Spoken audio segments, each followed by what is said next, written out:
6ನೇ ಅಧ್ಯಾಯಕ್ಕೆ ಸ್ವಾಗತ. July 1346ರಲ್ಲಿ, Edward ಚಾನಲ್ನಾದ್ಯಂತ ಪ್ರಮುಖ ಆಕ್ರಮಣವನ್ನು ನಡೆಸಿದರು, ಸೇಂಟ್ ವಾಸ್ನಲ್ಲಿ ನಾರ್ಮಂಡಿಯ ಕೋಟೆಂಟಿನ್ ಪೆನಿನ್ಸುಲಾದಲ್ಲಿ ಇಳಿದರು. ಆಂಗ್ಲರ ಸೇನೆ ಕೇವಲ ಒಂದೇ ದಿನದಲ್ಲಿ ಕೇನ್ ನಗರವನ್ನು ವಶಪಡಿಸಿಕೊಂಡು ಫ್ರೆಂಚರನ್ನು ಅಚ್ಚರಿಗೊಳಿಸಿತು. ಫಿಲಿಪ್ ಎಡ್ವರ್ಡ್ ಅನ್ನು ವಿರೋಧಿಸಲು ದೊಡ್ಡ ಸೈನ್ಯವನ್ನು ಒಟ್ಟುಗೂಡಿಸಿದನು. ಅವನು ಉತ್ತರಕ್ಕೆ ತಗ್ಗು ದೇಶಗಳ ಕಡೆಗೆ ಸಾಗಲು ನಿರ್ಧರಿಸಿದನು. ಅವನು ಹೋಗುತ್ತಿರುವಾಗ ಲೂಟಿ ಮಾಡುತ್ತಾನೆ. ಹೆಚ್ಚಿನ ಕ್ರಾಸಿಂಗ್ಗಳು ನಾಶವಾದುದನ್ನು ಕಂಡುಹಿಡಿಯಲು ಅವರು ಸೀನ್ ನದಿಯನ್ನು ತಲುಪಿದರು. ಅವರು ಮತ್ತಷ್ಟು ದಕ್ಷಿಣಕ್ಕೆ ತೆರಳಿದರು. ಅವರು ಪಾಯಿಸಿಯಲ್ಲಿ ದಾಟುವಿಕೆಯನ್ನು ಕಂಡುಕೊಳ್ಳುವವರೆಗೂ ಪ್ಯಾರಿಸ್ಗೆ ಚಿಂತಿತರಾಗಿ ಸಮೀಪಿಸಿದರು. ಇದು ಕೇವಲ ಭಾಗಶಃ ನಾಶವಾಯಿತು, ಆದ್ದರಿಂದ ಅವನ ಸೈನ್ಯದ ಬಡಗಿಗಳು ಅದನ್ನು ಸರಿಪಡಿಸಲು ಸಾಧ್ಯವಾಯಿತು. ನಂತರ ಅವರು ಸೊಮ್ಮೆ ನದಿಯನ್ನು ತಲುಪುವವರೆಗೂ ಫ್ಲಾಂಡರ್ಸ್ಗೆ ತೆರಳಿದರು. ಸೈನ್ಯವು ಬ್ಲಾಂಚೆಟಾಕ್ನಲ್ಲಿ ಉಬ್ಬರವಿಳಿತದ ಫೋರ್ಡ್ನಲ್ಲಿ ದಾಟಿತು, ಫಿಲಿಪ್ನ ಸೈನ್ಯವನ್ನು ಸಿಲುಕಿಸಿತು. ಎಡ್ವರ್ಡ್, ಈ ತಲೆಯ ಆರಂಭದ ನೆರವಿನಿಂದ, ಮತ್ತೊಮ್ಮೆ ಫ್ಲಾಂಡರ್ಸ್ಗೆ ತನ್ನ ದಾರಿಯಲ್ಲಿ ಮುಂದುವರಿದನು. ಫಿಲಿಪ್ನನ್ನು ಮೀರಿಸಲು ಸಾಧ್ಯವಾಗಲಿಲ್ಲ ಎಂದು ಕಂಡುಹಿಡಿದನು. ಎಡ್ವರ್ಡ್ ತನ್ನ ಪಡೆಗಳನ್ನು ಯುದ್ಧಕ್ಕೆ ಇರಿಸಿದನು ಮತ್ತು ಫಿಲಿಪ್ನ ಸೈನ್ಯವು ಆಕ್ರಮಣ ಮಾಡಿತು. 1346ರ ಕ್ರೆಸಿ ಕದನವು ಫ್ರೆಂಚ್ಗೆ ಸಂಪೂರ್ಣ ದುರಂತವಾಗಿತ್ತು. ಬಹುಮಟ್ಟಿಗೆ ಇಂಗ್ಲಿಷ್ ಲಾಂಗ್ಬೋಮನ್ಗಳು ಮತ್ತು ಫ್ರೆಂಚ್ ರಾಜನಿಗೆ ಸಲ್ಲುತ್ತದೆ. ಅವರು ತಮ್ಮ ಸೈನ್ಯವು ಸಿದ್ಧವಾಗುವ ಮೊದಲು ದಾಳಿ ಮಾಡಲು ಅವಕಾಶ ಮಾಡಿಕೊಟ್ಟರು. ಫಿಲಿಪ್ ಮನವಿ ಮಾಡಿದರೂ ಅವನ ಸ್ಕಾಟಿಷ್ ಮಿತ್ರರಾಷ್ಟ್ರಗಳು ಇಂಗ್ಲೆಂಡ್ನ ಮೇಲೆ ತಿರುಗುವ ದಾಳಿಗೆ ಸಹಾಯ ಮಾಡಿದರು. ಸ್ಕಾಟ್ಲೆಂಡ್ನ ರಾಜ ಡೇವಿಡ್ ಎರಡನೇ ಉತ್ತರ ಇಂಗ್ಲೆಂಡ್ನ ಮೇಲೆ ಆಕ್ರಮಣ ಮಾಡುವ ಮೂಲಕ ಪ್ರತಿಕ್ರಿಯಿಸಿದನು, ಆದರೆ ಅವನ ಸೈನ್ಯವನ್ನು ಸೋಲಿಸಲಾಯಿತು ಮತ್ತು ಅಕ್ಟೋಬರ್ 17, 1346ರಂದು ನೆವಿಲ್ಲೆಸ್ ಕ್ರಾಸ್ ಕದನದಲ್ಲಿ ಅವನನ್ನು ಸೆರೆಹಿಡಿಯಲಾಯಿತು. ಇದು ಸ್ಕಾಟ್ಲೆಂಡ್ನಿಂದ ಬೆದರಿಕೆಯನ್ನು ಕಡಿಮೆಗೊಳಿಸಿತು. ಫ್ರಾನ್ಸ್ನಲ್ಲಿ, ಎಡ್ವರ್ಡ್ ಉತ್ತರಕ್ಕೆ ಅವಿರೋಧವಾಗಿ ಮುಂದುವರಿದು ಇಂಗ್ಲಿಷ್ ಚಾನೆಲ್ನಲ್ಲಿ ಕ್ಯಾಲೈಸ್ ನಗರವನ್ನು ಮುತ್ತಿಗೆ ಹಾಕಿದರು. 1347ರಲ್ಲಿ ಅದನ್ನು ವಶಪಡಿಸಿಕೊಂಡರು.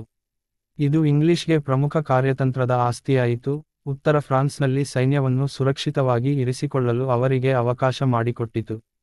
1558ರಲ್ಲಿ ಯಶಸ್ವಿ ಫ್ರೆಂಚ್ ಮುತ್ತಿಗೆ ತನಕ, 100 ವರ್ಷಗಳ ಯುದ್ಧದ ಅಂತ್ಯದ ನಂತರವೂ ಕ್ಯಾಲೈಸ್ ಇಂಗ್ಲಿಷ್ ನಿಯಂತ್ರಣದಲ್ಲಿ ಉಳಿಯುತ್ತದೆ.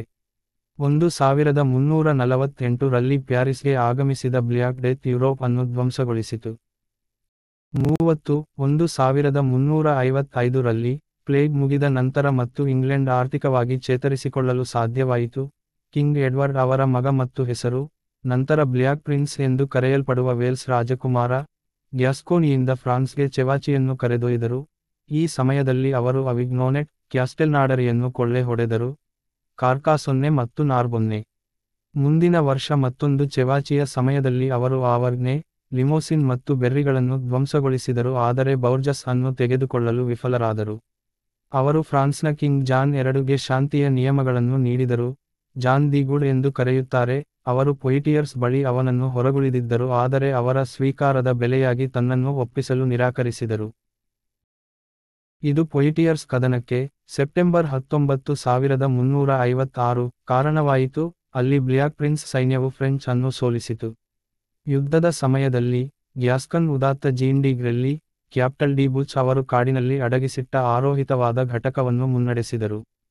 ಫ್ರೆಂಚ್ ಮುಂಗಡವನ್ನು ಒಳಗೊಂಡಿತ್ತು. ಆ ಸಮಯದಲ್ಲಿ ಡಿ ಗ್ರೆಲ್ಲಿ ತನ್ನ ಕುದುರೆ ಸವಾರರೊಂದಿಗೆ ಸುತ್ತುವರಿದ ಚಳುವಳಿಯನ್ನು ನಡೆಸಿದರು, ಫ್ರೆಂಚ್ ಹಿಮ್ಮೆಟ್ಟುವಿಕೆಯನ್ನು ಕಡಿತಗೊಳಿಸಿದರು ಮತ್ತು ಕಿಂಗ್ ಜಾನ್ ಮತ್ತು ಅವರ ಅನೇಕ ಗಣ್ಯರನ್ನು ಯಶಸ್ವಿಯಾಗಿ ವಶಪಡಿಸಿಕೊಂಡರು. ಜಾನ್ ಒತ್ತೆಯಾಳಾಗಿರುವುದರೊಂದಿಗೆ, ಅವನ ಮಗ ಡೌಫಿನ್, ನಂತರ ಚಾರ್ಲ್ಸ್ ವಿ ಆಗಲು, ರಾಜನ ಅಧಿಕಾರವನ್ನು ರಾಜಪ್ರತಿನಿಧಿಯಾಗಿ ವಹಿಸಿಕೊಂಡನು.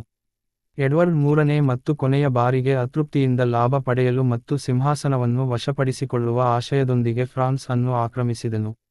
ಡೌಫಿನ್ನ ತಂತ್ರವು ಕ್ಷೇತ್ರದಲ್ಲಿ ಇಂಗ್ಲಿಷ್ ಸೈನ್ಯದೊಂದಿಗೆ ತೊಡಗಿಸಿಕೊಳ್ಳದಿರುವುದು.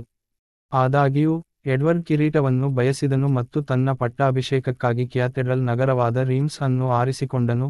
ರೀಮ್ಸ್ ಸಾಂಪ್ರದಾಯಿಕ ಪಟ್ಟಾಭಿಷೇಕದ ನಗರವಾಗಿತ್ತು. ಆದಾಗ್ಯೂ, ಎಡ್ವರ್ಡ್ ಮತ್ತು ಅವನ ಸೈನ್ಯವು ಆಗಮಿಸುವ ಮೊದಲು ರೀಮ್ಸ್ನ ನಾಗರಿಕರು ನಗರದ ರಕ್ಷಣೆಯನ್ನು ನಿರ್ಮಿಸಿದರು ಮತ್ತು ಬಲಪಡಿಸಿದರು. ಎಡ್ವರ್ಡ್ ನಗರವನ್ನು ಮುತ್ತಿಗೆ ಹಾಕಿದರು. 5 ವಾರಗಳು, ಆದರೆ ರಕ್ಷಣಾ ಕಾರ್ಯಗಳು ನಡೆದವು ಮತ್ತು ಯಾವುದೇ ಪಟ್ಟಾಭಿಷೇಕ ಇರಲಿಲ್ಲ. ಎಡ್ವರ್ಡ್ ಪ್ಯಾರಿಸ್ಗೆ ತೆರಳಿದರು, ಆದರೆ ಕೆಲವು ನಂತರ ಹಿಮ್ಮೆಟ್ಟಿದರು. ಉಪನಗರಗಳಲ್ಲಿ ಚಕಮಕಿಗಳು. ಮುಂದೆ ಚಾರ್ಟ್ರೆಸ್ ಪಟ್ಟಣವಾಗಿತ್ತು.